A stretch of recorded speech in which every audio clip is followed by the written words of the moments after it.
That's one round down anyway.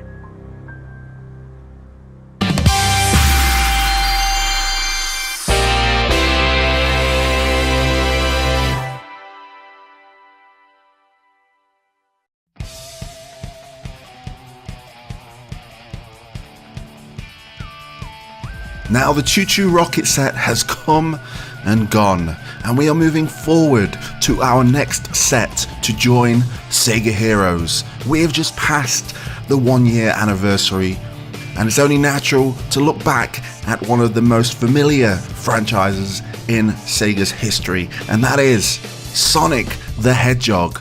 So hit the thumbs up button, subscribe to the channel, because today we're having a character overview of Vector the Crocodile.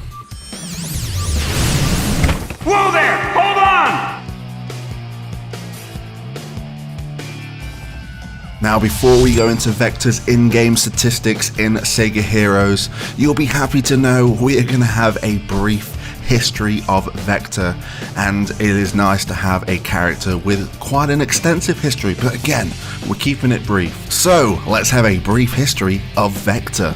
Vector the Crocodile is a fictional anthropomorphic crocodile from the Sonic the Hedgehog series, who debuted in Knuckles Chaotix. Vector is the current leader and the head honcho of the Chaotix detective agency, which he founded with his close friends SBO and Charmy. Large and imposing, with a kind heart beneath his scaly exterior, Vector is ready to take on any job that pays, but will always help those in need for free. A charitable nature, leaving his agency perpetually short on money. And here is a fun fact about Vector. Did you know Vector was originally going to appear as one of the members of the Sonic the Hedgehog band during the early development of Sonic the Hedgehog in 1991? Now with Vector's brief history out of the way, let's move on to his in-game statistics in Sega Heroes, and we're starting off with his hero color, which is green. His rarity is epic. His type is striker, and his match damage is physical.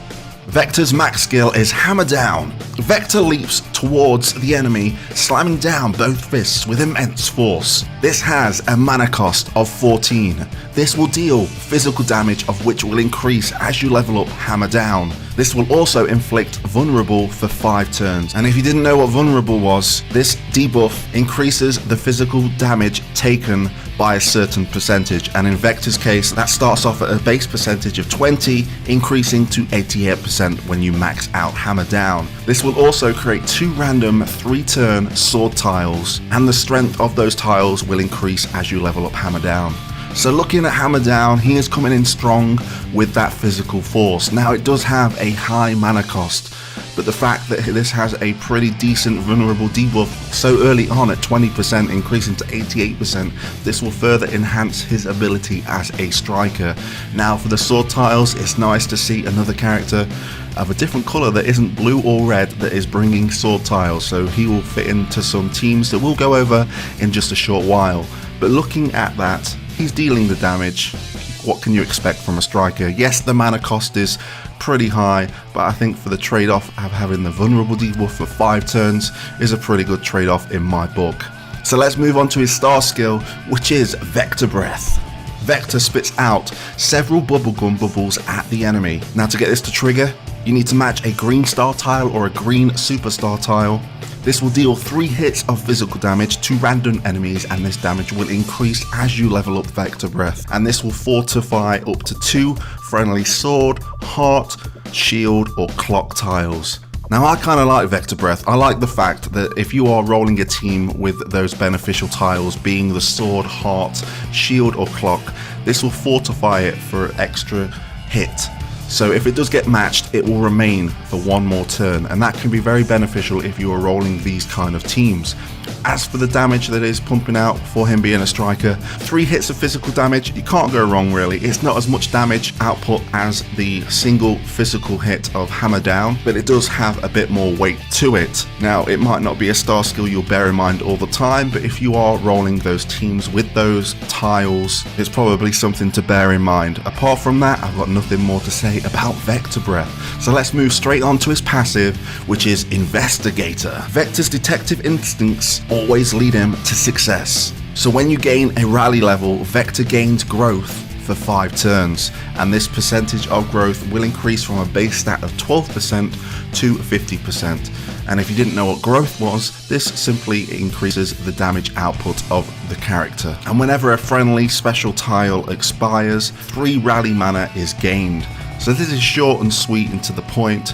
You're gaining growth when you gain a rally level. So instantly you want to be bearing in mind pumping that rally level up as much as you can during that round. That doesn't count for survival, where you can do it over long battles. This will only occur in the battle that you are in. It will not carry over, so that's something to bear in mind. But if you are rolling a team that smashes through those rally tiles pretty fast and gains those rally levels pretty fast, something to bear in mind, especially equipping a striker with additional growth and the fact that it inflicts vulnerable as well. You could be doing some major damage to your enemies. It's also good to think back to Vector Breath, to the fact that you can fortify certain tiles from being destroyed, because this is something definitely to bear in mind, because if they expire, not get destroyed, you'll be gaining 3 rally mana, which will help towards gaining a rally level. So it kind of helps itself in a way.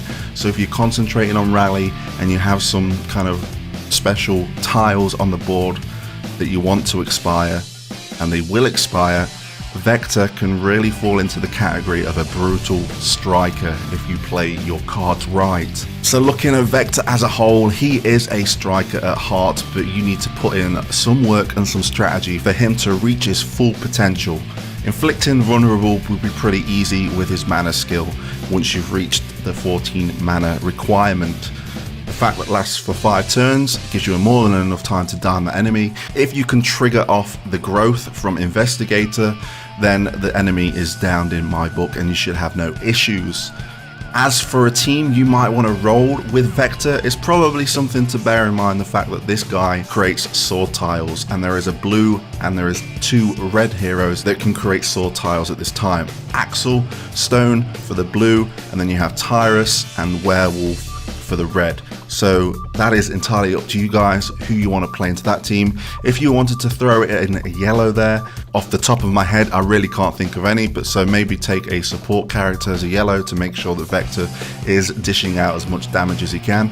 Please leave your opinions for teams in the comment section below, letting the community know what team you should be rolling with Vector. And for those that are interested, he is rocking out a max power of 61,276 and a max health of 275,742. So there you have it, Vector in a nutshell. This is the beginning of the 3rd Sonic set, so expect some classic characters to come out of the woodwork for this one. Pretty excited to see where this goes. Are you going to be rolling for Vector when his event comes around? Let me know in the comment section below. Thanks for watching, and until next time, I'll catch you on the flip side.